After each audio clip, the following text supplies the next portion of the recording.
Приветствую вас на канале Подстук. Уж больно давно я не делал видео для вас, так что пока начнем с чего-нибудь попроще. Поговаривают, что те, кто ездит в первых и последних вагонах пассажирских поездов либо электричек, чаще всего слышат гудки поездов. Однако, в случае с первым вагоном, вы будете слышать гудок локомотива своего поезда, либо головного вагона электрички, банально потому, что он близко к вам находится. А вот если едете в последнем вагоне, то ваши уши будут, так сказать, ласкать гудки уже встречных поездов. Так почему машинист поезда применяет звуковой сигнал при проезде хвоста встречного поезда? Расскажу в этом видео. В принципе, как и все остальное на железной дороге, данная процедура регламентирована и описана в инструкции по сигнализации в пункте под номером 99. При встрече поездов на перегонах двухпутных участков подаются оповестительные сигналы одним длинным свистком. Первый сигнал при приближении к встречному поезду, второй при подходе к хвостовой части встречного поезда.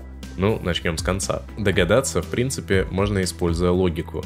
Дело в том, что вблизи железнодорожных путей может находиться человек, намеревающийся перейти пути сразу после проезда поезда. Однако из-за сильного шума, как раз возникающего при проезде этого самого поезда, человек может не подозревать, что навстречу этому поезду едет другой поезд, так как банально его не видно. Чтобы, соответственно, оповестить незадачливого пешехода, машинист поезда использует свисток, подъезжая к хвостовой части встречного поезда. Если человек не в наушниках, то этот самый свисток он услышит и будет знать о приближающемся поезде встречного направления. Что касается того, зачем нужно подавать звуковой сигнал при приближении встречного поезда, то тут дело вот в чем. У помощника машиниста есть обязанность осматривать встречный поезд на предмет каких-либо повреждений, неисправностей или ошибок природы, точнее зацеперов. Соответственно, если какое-то повреждение было обнаружено, необходимо об этом оповестить локомотивную бригаду встречного поезда. Подача звукового сигнала нужна для того, чтобы локомотивная бригада встречного поезда заметила этот самый встречный поезд, а помощник произвел внешний осмотр. Иначе говоря, это своеобразный элемент взаимоконтроля. Также между собой машинисты